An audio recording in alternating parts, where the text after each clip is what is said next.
महाराज, गणपती, गजपती, भूपती, अश्वपती, अष्टप्रधान जाग्रत, अष्टप्रधान वेष्टित, न्यायालंकार मंडित, शस्त्रास्त्र पारंगत, क्षत्रिय धुरंधर, प्रौढ प्रताप पुरंदर, क्षत्रिय कुलावतंस, सिंहासनाधीश्वर, राजाधिराज, योगीराज, श्रीमंत श्रीमंत, श्री श्री श्री छत्रपती शिवाजी महाराज की जय। छत्रपती शिवाजी महाराज की जय। जगदंब जगदंब।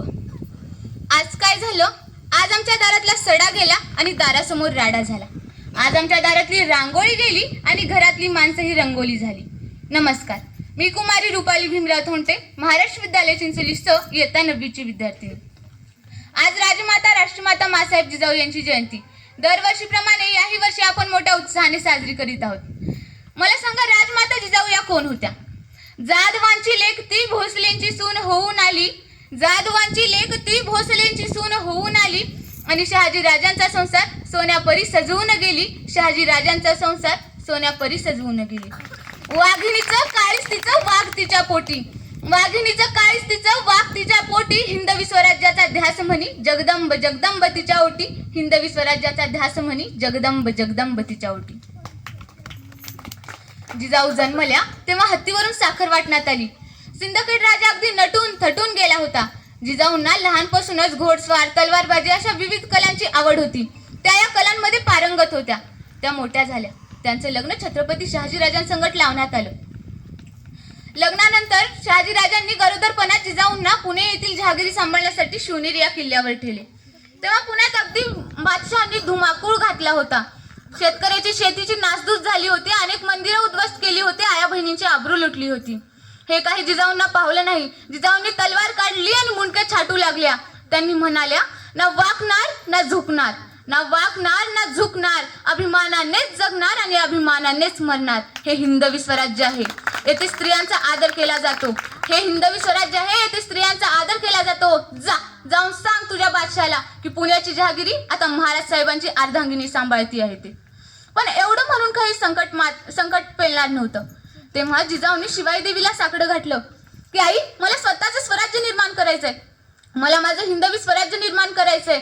मला एक पुत्र हवा आहे. मला एक अष्टपैलू व्यक्तिमत्व असणारा पुत्र हवा आहे. जर मला पुत्र झाला तर मी माझ्या पुत्राला तुझं नाव देईन. शिवाई देवीच्या कृपेने पुत्र जन्मला. पुत्राचे नाव शिवाजी ठेवण्यात आले. शिवाजीराजे लहानपणापासूनच चातुर्यवान होते. एखादी वेळी शिवाजीराजे जेवत नसतील तेव्हा जिजामाता त्यांना महाभारत, रामायण यातील गोष्टी सांगून घास भरवत असत. परंतु मित्रांनो, विषय हा आहे की आजचे शिवाजी जर जेवत नसतील तर आजची जिजाऊ काय करते? हो, मोबाईल देते ना. मोबाईल देते. आजचे शिवाजी मोबाईल बघत जेवतात. आजच्या जिजाऊ बाजूलाच बसलेल्या असतात पण घास काही भरवत नाहीत. आजच्या जिजाऊ दंग असतात. ते माझ्या नवऱ्याची बायको टीव्ही मध्ये पाहणार. आजचे शिवाजी अर्ध जेवण ताटात, अर्ध जेवण ताटाच्या बाहेर, तर अर्ध जेवण पोटात असं जेवण करतात. याने जिजाऊला काहीच फरक पडत नाही. असं केल्यावर मला सांगा, त्या जर अन्नामध्ये आईचं प्रेम वात्सल्यच मिसळलं नाही तर बाळाला आईविषयी आणि आईला बाळाविषयी प्रेम वाटणार कसं? मोबाईलमुळे अगदी आजची मुलं धुंद झाली आहेत. गेल्या आठवड्यात सावित्रीबाई फुले यांची जयंती होती. तेव्हा मी घरी होते, बातम्या पाहत होते. तेव्हा मी पाहिलं की एक अधिकारी जातात शाळेमध्ये आणि शाळेतील त्या मुलाला विचारतात, सावित्रीबाई फुले या कोण होत्या? तेव्हा त्या मुलाचं उत्तर पहा, सावित्रीबाई फुले या राजमाता जिजाऊ होत्या. ही आहेत मोबाईलचे परिणाम. मोबाईलमध्ये आजचे विद्यार्थी अगदी पुढे जात आहेत, परंतु आता इतिहास विसरत चालला आहे. आणि तसं तर स्त्रीवरील तर अत्याचार अधिक वाढत चालला आहे. कोणी स्त्रियांना म्हणजे कोणी मुलींवर रेप करून फ्रीजमध्ये कोंडून ठेवतं, तर कोणी मुलींचे अगदी तुकडे करून टाकतं. आणि हे सगळं थांबवण्यासाठी मला असं वाटतं की पुन्हा एकदा जिजाऊंनी जन्म घेतलाच पाहिजे. हो, घेतलाच पाहिजे. थोर तुमचे कर्म जिजाऊ, उपकार कधी न फिटणार. चंद्र सूर्य असेपर्यंत नाव तुमचं न मिटणार. श्वासात रोखणी वादळ, डोळ्यात रोखली आग. देव आमचा छत्रपती, एकता हिंदू वाघ.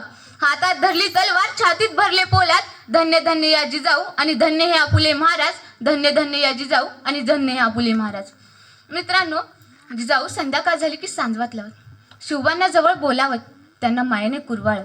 त्यांना भीमाच्या, रामाच्या, कृष्णाच्या, अर्जुनाच्या अशा थोर पुरुषांच्या गोष्टी सांगत.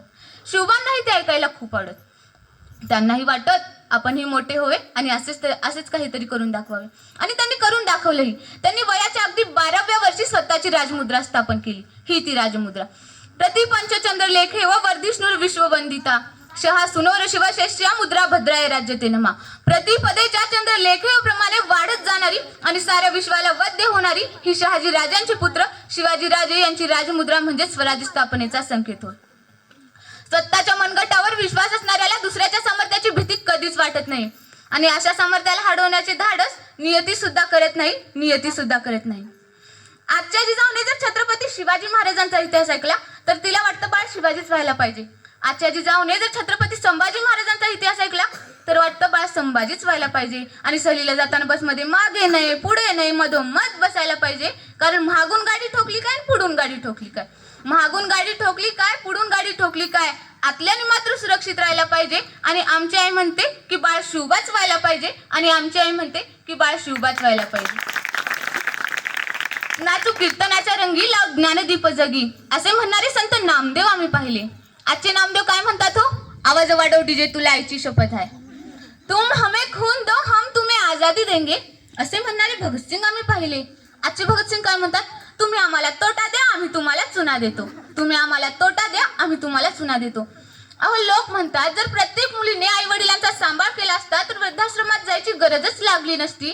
दादांनो, मी म्हणेन जर प्रत्येक मुलीने सासू सासऱ्यांचा सांभाळ आई वडिलांप्रमाणेच केला असता तर जगात वृद्धाश्रमच झालं नसतं. एक होते शिवाजी, भीती नव्हती जगाची, चिंता नव्हती परिणामांची, कारण त्यांना साथ होती आई भवानीची आणि जिजामातेची. त्यांची जात मर्द मराठ्यांची देशाला लाट आणली भगव्या झेंड्याची, आणि मुहूर्त मेढवली स्वराज्य स्थापनेची. म्हणूनच म्हणतात जय भवानी जय शिवाजी, जय भवानी जय शिवाजी. मित्रांनो, मी राजमाता जिजाऊंचं छोटंसं प्रसंग सांगू इच्छिते. जास्त काही बोलणार नाही, थोडंच बोलणार आहे. असंच छत्रपती शहाजी महाराज जिजाऊंना पुण्याची जहागिरी सांभाळण्यासाठी जेव्हा लाल किल्ल्यावर ठेवले होते तेव्हा अगदी शिवाजी महाराज 7 ते 8 महिन्याचे होते. लाल महालात ठेवले होते तेव्हा अगदी शिवाजी महाराज 7-8 महिन्याचे होते. जिजाऊंना स्वराज्य कारभारानिमित्त बाहेर जायची वेळ आली तेव्हा त्यांनी दासीला म्हणलं की शिवांकडे ध्यान द्या, आम्ही लवकरच परत येऊ. दुर्दैवी जिजाऊंना यायला उशीर झाला. शिवबा अगदी रडू लागली. शिवबा रडू लागल्यानंतर दासीने समजावण्याचा खूप प्रयत्न केला, पण शिवबा काही शांत बसेनात. कदाचित त्यांना भूक लागली असेल. जिजाऊंना यायला उशीर झाला. दासीला काही सुचलं नाही. दासी आपलं दूध शिवबाला पाजू लागली. तितक्यात तिथे जिजाऊ आल्या आणि म्हणाल्या, अगं हे काय केलंस तू हे? अगं हे काय केलंस तू हे? ज्या आईला वाटतं आपलं बाळ मोठं होऊन वाघाचे डर काय फोडावं, त्या बाळाला फक्त वाघिणीचंच दूध लागतं, कुणी आईरा गैराचं नव्हे. सागराचं पाणी कधी आटणार नाही, माऊलीची माया कधी तुटणार नाही. हा एक जन्म काय 1000 जन्म झाले तरी नाच शिवरायांचा काही सुटणार नाही. तुम्ही चित्रपट पाहता म्हणजे पिक्चर पाहता ना, त्यात तो प्रत्येक राजाच्या महालामध्ये रंगमहाल असतोच. प्रत्येक राजा आपल्या दरबारात स्त्री नाचवतोच की, परंतु असा एकतरी शिवाजी महाराजांचा किल्ला आहे का की ज्या किल्ल्यावर रंगमहाल असेल, किंवा असा एकतरी शिवाजी महाराजांचा प्रसंग आहे का त्या प्रसंगामध्ये शिवाजी राजांनी परस्त्री आपल्या दरबारात नाचवलेली असेल? नाही, कारण संस्कार होते ते जिजाऊचे. हे हिंदवी स्वराज्य आहे, येथे स्त्रियांचा आदर केला जातो. दारातली तुळस, घरातली गाय आणि गोट्यातली गाय आणि घरातली माय यांच्याकडे कोणी वाकडी नजर करून पाहिली तर त्याची गय गेली जाणार नाही. हे जिजाऊंचे संस्कार आहेत. जास्त काही बोलणार नाही. जाता जाता एवढे म्हणेन की रयतेसाठी लढपोरा असा त्या आईचा आवाज होता. ती आई म्हणजेच राजमाता राष्ट्रमाता माँसाहेब जिजाऊ. दगडालाही फुटेल पालवी शब्दामध्ये तेवढा प्रभाव पाहिजे, आणि पुन्हा या महाराष्ट्राला जिजाऊंच्याच विचारांचा लढा पाहिजे. धन्यवाद. जय जिजाऊ, जय शिवराय.